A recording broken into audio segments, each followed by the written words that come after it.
Hello there, you are watching Every Little Thing TV, and thanks very much for tuning in because we are now going to explore the mysterious world of natural wellness, which frightens many more people than it should. And in fact, we're here to educate you about different ways to improve your own and your family's health, which will save you an awful lot of money in the long run without resorting to harmful medications and things that are not good for you. So as part of that process, I'm here with Dr. Amy Taffine here in Sarasota. And Amy has been the owner of Family Chiropractic, dealing with a whole range of different types of symptoms and injuries, which she has cured in wonderful ways. So we've got to tell you all about it. So that's why we're here. And over to you, Amy. The first thing I want to ask you is, a lot of people can't even pronounce chiropractic, so I need you to explain what it is and what it entails. Chiropractic is a natural way to heal the body through removing nerve interference. So the first chiropractic adjustment was done about 100 years ago by a gentleman named D.D. Palmer, and he worked on a janitor in his building, Harvey Lillard, who had gone deaf. And after he adjusted his neck, his hearing came back. So he thought, oh, I found a cure for deafness, but truly he had actually found a way to remove nerve interference. And it worked on the deafness, it's worked on all kinds of different ailments, and Wow. yeah, every age, all ages can have chiropractic. So there are I think people get nervous about what the process involves and whether they're going to hear various sort of bones crunching and the cliche type of thing. So what can you do to sort of allay people's fears and just explain a little about the process? Well, we are trained very well. We go through a very in-depth chiropractic college. It's very similar to medical school. We have a lot of chemistry, microbiology, x-ray, nutrition, and we are taught to adjust the spine. So part of my training was actually doing dissection. We did brain dissection and human dissection to learn every nerve and the way the bones and muscles fit together. So we are well trained, and the adjustment itself can be extremely gentle. With a baby, I use one finger and I do a little tap tap, and yeah, it's very, very light. And with more elderly people, I will use an instrument that's very, very gentle, and some big people who are muscle bound will like a more forceful adjustment, and so I can use my hands as well to move the bones, but it is not painful. So I shudder how much force you'd have to use for a politician. Oh yeah, well, yeah, okay, sorry about that, I couldn't resist. Okay, so I'm looking for extreme examples because I know that people, you mentioned babies, and as a father, I may have mentioned that once in a while. Mm-hmm. The thought of my child's bones being moved, I mean, can you just explain a really extreme example of how you can really help just a little person's problems? Well, I work a lot on babies. I would say that I see about 30 pregnant moms a month, at least, and usually I will check the newborn babies as soon as they're born. Sometimes they go to the birth, sometimes they will bring the baby here, and as soon as possible, I will check. Sometimes there's in utero constraint where the baby gets stuck partway through the canal. And you'll see a baby that's born with a hand like this, and the neck will be twisted when they're born.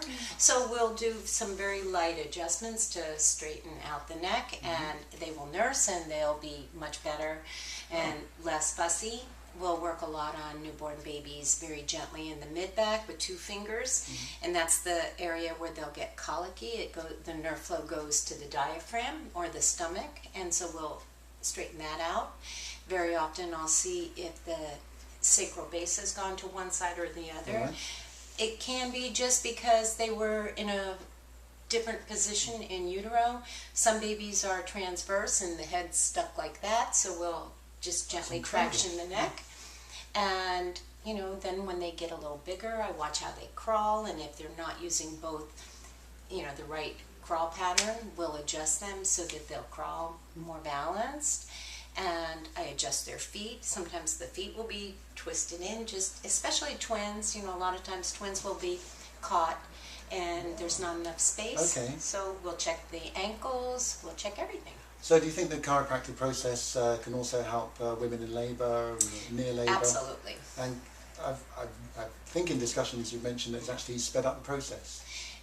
It depends on the person and if they're ready to have the baby, but very often stimulating the sacral nerves will go to the uterus and the low back, and if they're a little delayed, and let's say you're a week late and we want to speed things up, I have a table that has rollers that will roll up and down the spine. It's called intersegmental traction, and that will just manually manipulate the sacrum and get those nerves firing.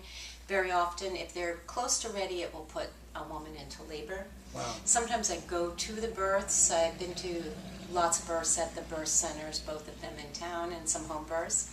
And sometimes if a woman's stalled in labor, I will bring a little instrument that I have, and I'll tap their sacrum and tap their lumbars.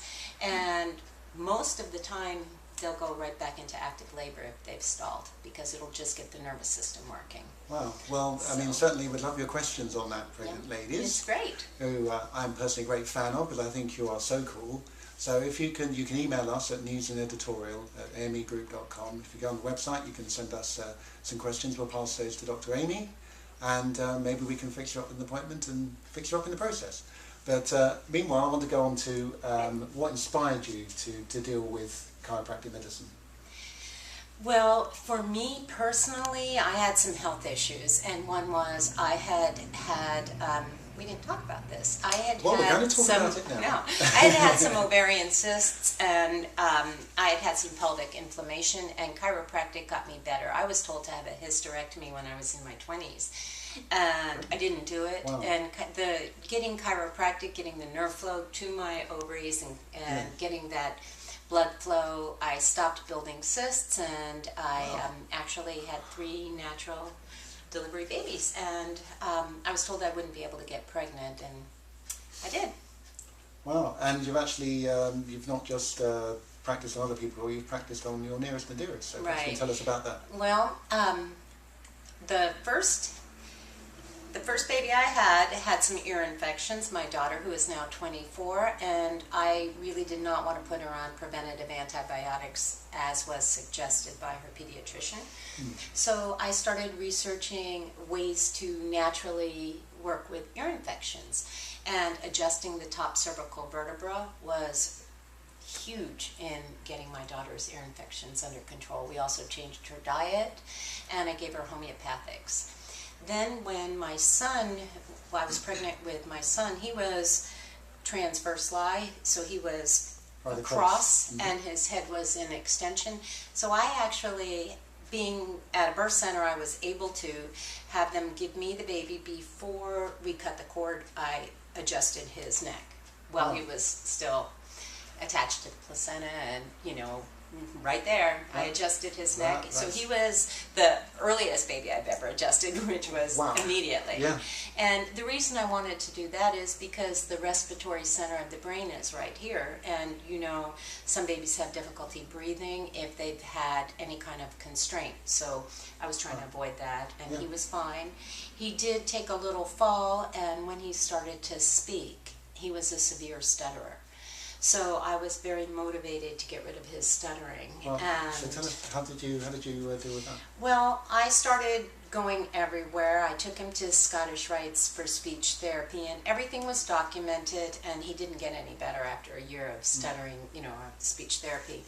So I started going to every chiropractic seminar for children that I could find. I went to California, I went to Miami, I went to Atlanta, and I met a gentleman named Dr. Larry Webster, who was the grandfather of chiropractic pediatrics. He saw 100 babies or children a day. He had an old office in Atlanta where he didn't take appointments. People would just come in, leave money in a box, and he adjusted 100 kids a day. So he taught me a cranial adjustment.